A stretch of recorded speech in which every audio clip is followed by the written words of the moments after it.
All right, guys, rookie season is in the rear view. Week one is still months away. So we're kind of cruising right now. I think it's a good time to review the most important tenets of Dynasty fantasy football, the stuff you need to get right if you want to have sustained success in this format. Now, this is going to be a series of videos over the next few weeks. So if you like this video today, if you think it's helpful, make sure to subscribe to the channel so you can catch future installments. But today we're going to be talking about the two biggest mistakes that I see dynasty managers consistently make. So I want to correct some misconceptions that tend to lead to those mistakes. I want to tell you what to do instead. I'm going to build on these ideas in future videos, but I think whether you are a grizzled dynasty veteran or you just got out of your first startup draft, this is like pound for pound the most important advice that I can give you about playing dynasty. So we're going to get into it. My name is Paul. This is Pure Potential. Again, if you enjoyed today's video, subscribe, leave a like, leave a comment. Let's go. Now, if you've been with me since last summer, you've probably heard a lot of this stuff before. Not just trying to rehash old material for views or whatever, but we've got a lot of new audience members these days. A lot of new people flooding into the channel. They need to hear this stuff too. And I think the data, the takeaways from this data are so fundamental to understanding Dynasty. It's honestly worthwhile to review them every year. I felt like just planning this video out actually helped me to kind of get my head on straight. So I think this is important stuff to go over. What makes Dynasty such a complicated game and a fun game to try to figure out is that balancing act between scoring points and maintaining value. You take a format like redraft, on the other hand, it's a much more straightforward game. And that's not to say it's easy to win. That's not to say it doesn't have any strategy, but everybody in a redraft league has the same goal all the time: make the playoffs, win the league. And that's why trading in redraft is so difficult. There are no competing incentives. There are no compatible goals between managers. You can't really help each other out. It's usually just about having different player takes or different positional needs.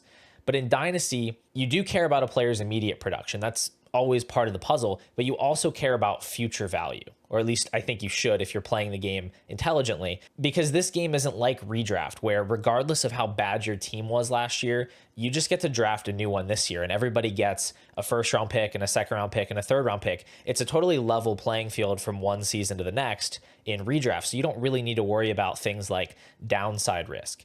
In Dynasty, you have to maintain a certain amount of value, or what I like to call buying power, to field a competitive lineup year in and year out. And that is what creates so many trade opportunities in Dynasty, because even if two managers agree on the productive value of a player, they might disagree on the downside risk or the longevity of that asset. How long is that production going to last? Somebody like Saquon Barkley is an example here. I had him as a sell in my video the other day, and it's not because I don't think he's going to score a lot of points this year. It's just I have concerns about downside risk and about longevity. So two managers can agree that he's likely to be a top 3 running back this year, but one might view him as a buy and one might view him as a sell for age concerns, risk profile, or just because there are younger running backs around the same price point. Someone like Amari and Hampton, for example, who I have ranked ahead, where I'm willing to sacrifice some production this year for a much longer shelf life. So those decisions between productive value and trade value, those are being made at the player level, but they're also being made at the team level, where every individual manager has to decide how they're going to allocate the amount of buying power that they have. And every decision you make, every player you choose to roster has an opportunity cost. For every Christian McCaffrey on your team that helps you to win now, you have to forego a more insulated asset like a future first round pick or a Colston Loveland or something that is going to potentially protect your future value. And then on the other side of the coin, every pick or rookie that you stash on your bench, that forces you to forego some more productive veteran or asset that can help you to score points and help you win games. And it's really at this fundamental level that I think a lot of managers are stumbling. It's not really about picking the wrong players or getting ripped off in trades. Everybody has bad player takes from time to time. Everybody makes bad deals. It's really about allocating roster value inefficiently or irresponsibly that I think leads to the worst situations in dynasty leagues. So let's go ahead and break out one of my all-time favorites fantasy football charts. I showed this in one of my videos last summer, but this chart comes courtesy of Adiko FF, the creator of Dynasty Data Lab. He completed this study he was doing back in 2022 where he looked at over 900 real life dynasty leagues, and he pulled a bunch of really interesting data about them. But I think this chart here is really the easiest to understand and probably the most actionable when it comes to making decisions about your team. So let's take a look at the chart, which is really just a grid, a spreadsheet. Across the top, we have the final finish of the 6 playoff seeds in these leagues. So you can see 1, 2, 3, 4, 5, 6. That's how they finished. And on the left side, we have the seed. So the first seed, second seed, third, all the way down to 6th. So you can go to any box and you can see, okay, how often did the second seed finish in second? And that was about 28% of the time across these 900 leagues. How often did the 5th seed finish 5th? About 26% of the time. So you can look at this data and it tells you a lot, I think, about your actual odds of winning a championship. If we focus just on the first column, we can see that being the 5th or the 6th seed doesn't give you great chances to win the title. About a 8% chance if you're the 5 or 6 seed to win the championship. But if we work our way up to the top of that column, you can see that even as the 1 seed, your odds are not that strong. You have about a 1 in 3 chance to win the championship after the playoffs have started as your typical 1 seed. Now, of course, from league to league, there's going to be some varying level of strength of that 1 seed. Sometimes the 1 seed kind of limps into the playoffs with injuries. Sometimes you have a league that's maybe more balanced as opposed to leagues where you have super teams. That's why we say average. So certainly if you enter the playoffs as a 1 seed with an extremely strong team, your odds might be a little better than this 32% number. But in reality, they're never going to be much higher than like 40% because there's a ton of variance in a single week matchup. And even as the 1 seed where you get a playoff bye, you still have to win these 2 weighted coin flips in the semifinals and then the finals. And those are also going to be against very good teams. I think it's really important to internalize the level of variance in fantasy football and how unlikely you are to win one given league in a given season. Now, you might look at this chart and come to a different conclusion. You might say, look at how much higher the odds are for the 1 and 2 seeds versus the 3, 4, 5, 6 seeds. Obviously, if you want to win the championship, you need to build an extremely strong team because otherwise your odds are cut in half. And I would say that that gap between the 1 and 2 seed is much more about getting a bye week than anything else. Because what that does is it removes a playoff matchup. So it removes one of those weighted coin flips. If you don't have to play in the first round of the playoffs, you are now giving yourself a 100% win probability in that week. So to the extent that you're ever pushing in the chips with your dynasty roster, you really want to be doing it in the interest of maximizing your odds of getting a bye week rather than trying to help you win those individual playoff matchups, because we really don't know which of those star players are going to be those difference-making producers in the fantasy playoffs versus which ones might have a couple of dud weeks mixed in there that just don't help you very much. So keeping this chart in mind and keeping in mind our main takeaway here, which is that even the best teams in your dynasty league are looking at about a 1 in 3 chance of winning the playoffs, even once they've secured a bye and the playoffs have already begun. We can start to look at these 2 big mistakes that I want to talk about today, which are really on opposite ends of the spectrum, very different dynasty managers making these mistakes, but I think they're both very detrimental if your goal in dynasty is to be profitable, if it's to win the most possible championships. Obviously, we all play for fun, and fun for some people doesn't always run totally parallel to winning. Some people really enjoy the process of like rebuilding or just trying to score the most possible points in 1 year and then being fine with not competing for multiple years. But if your goal is to actually win the most championships you can, I think you want to avoid both of these mistakes. And the first one that we're going to touch on is rebuilding too quickly or too casually. Now, when I say rebuilding, I mean a deliberately non-competitive season. You are sacrificing your odds of winning the championship this year to hopefully accumulate value and increase your odds in future seasons. And whenever you're considering a rebuild, I think that our chart here is a really good thing to keep in mind, because even if you tear down your team and you successfully rebuild and you accumulate enough buying power by getting the 101 and getting a bunch of other picks and getting rookies, even if you gain enough value to then go and build the best starting lineup in your league, and even if that lineup then survives the ups and downs of a 14-week regular season, allowing you to secure the 1 seed, you're still sitting there with like a 1 in 3 chance, maybe slightly better than 1 in 3 chance of winning the championship. So if you're trying to maximize championships, build a profitable team, you shouldn't be eager to rebuild. It should not be a goal to go out and throw away a season, because there's no guarantee that you're ever going to recoup the EV, expected value, or championship probability that you're sacrificing in that rebuild. Doesn't mean you should never do it, but it shouldn't be a go-to option. It's more of a fail-safe. It's more of an emergency option, a parachute that you have where, okay, everything went wrong.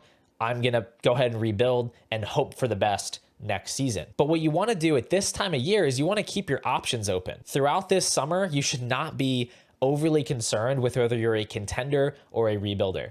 You want to focus on making good trades and accumulating value. For sure, you want to have the most valuable team you realistically can at this time of year, because it gives you the most flexibility when the season comes.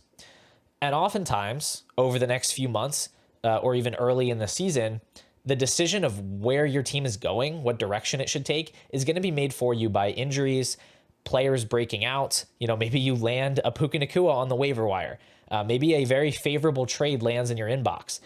You don't know what's going to happen, and you don't really gain anything by making that choice in May or June. In fact, you're more likely to sabotage yourself by closing a door that you can't open again later if you decide right now, I'm going to rebuild and there's nothing that could change my mind about it. Now, if it's extremely obvious that your team can't or won't compete this year, then that's a different story. I have a team that I screwed up pretty badly in year one, and I ended up pivoting to a rebuild early last season when I realized this wasn't just going to happen for me. But it wasn't enough to get me back into contention this offseason. I still have one of the least valuable rosters in the league, and I already know I'm going to be tanking again this season. I don't like it. I'm not happy about it, but I know I'm going to have to rebuild this year to have a chance in future seasons. But that doesn't mean I'm in any sort of hurry to trade the few productive assets that I have. Like, this team has Jalen Waddle, Jacoby Myers, Brandon Ayuk, Dallas Goedert, Rashad White. I mean, these are not world beaters by any stretch, but I think they're guys that have some utility to a competing team, especially with larger starting lineups. But I don't have to rush out to trade those players right now just because I'm a rebuilder. And maybe to some of you watching, that's obvious, but I see this thinking way too often, where a manager decides it's time to rebuild in May or June. They throw everybody on the block, and then they just start accepting offers for like 50 or 60% market value without even really trying to shop their valuable assets. I saw a deal in a league last week during a rookie draft. This manager sent away Saquon Barkley and DK Metcalf for George Pickens, Jamison Williams, and a 2026 second and third. And I know I put Barkley and Metcalf in the sell video last week, but that's just not a reasonable return for those assets. This manager, I think, would have been far better served waiting until later in the summer or even early in the season when people really care about getting those points in their lineups, or at least shopping those players more actively before settling for such an unexciting collection of assets. So that's what I mean when I say be patient, keep your options open. There was no reason to trade Barkley right now. That's not a pressing thing. It's not going to affect your ability to rebuild whether you trade Barkley in May or in August. And if anything, waiting is probably just going to lead to a better return. Now, I know it can be really hard to wrap your head around player value if you aren't a sicko like me or you're just in a few leagues. So if you're nervous about how to navigate a rebuild or how to value your own assets, there are a couple options that I think can be helpful. The first would be just plugging trades into a free calculator like fantasycalc.com. It's certainly not perfect. I think those calculators are really flawed in how they evaluate things. But at the very least, if the two sides of the deal aren't even close, someone's probably getting fleeced, and you really don't want that to be you. The other option that I would definitely advise would be just joining the free Pure Potential Discord, link in the description. There's a ton of awesome people in there that know the game, that are very sharp, and are super happy to weigh in on trades and roster management decisions. If you're not in there, you might as well jump in. There's like 800 people in there now. It's a really awesome community. And then if you want to know what I think about any Dynasty trade that you make or might make, you can become a YouTube member by clicking the button under this video or the link in the description. That'll get you into the private members chat in the Discord, where I spend a lot of time talking through trades so that our members don't trade away Saquon Barkley for half of his market value. And then on top of that, with the membership, you also get my Dynasty rankings, which attach trade values to every player. So I think there's a lot of options out there for you, even if you're not totally sure, how to make these deals, you don't have your finger on the pulse of the market, you can still avoid being taken advantage of or really screwing up your team in some pretty inexpensive ways. Now, the other big mistake that I see a lot of dynasty managers making, which is on the total other end of the spectrum, is going all in. And I'm not talking about building a competitive team that has some older players on it. That's like a straw man argument I see whenever you push back on the going all in thing. It's like, what do you just trade away all your good players all the time for rookies? No, you can roster older players. When I say all in, I'm talking about teams that are literally ticking time bombs, rosters that are so devoid of future picks and rookies that there's basically no hope of escaping this downward spiral of depreciation. These teams, they just gradually crumble into dust as veteran players fall out of relevance and there are no younger options available on their team to take their place. And at a certain point, which is usually a lot sooner than the manager is expecting, there's just no way to field a competitive lineup anymore, and a rebuild becomes a necessity. And very often, these teams are in such bad shape at that point that you really can't avoid a 2-year rebuild.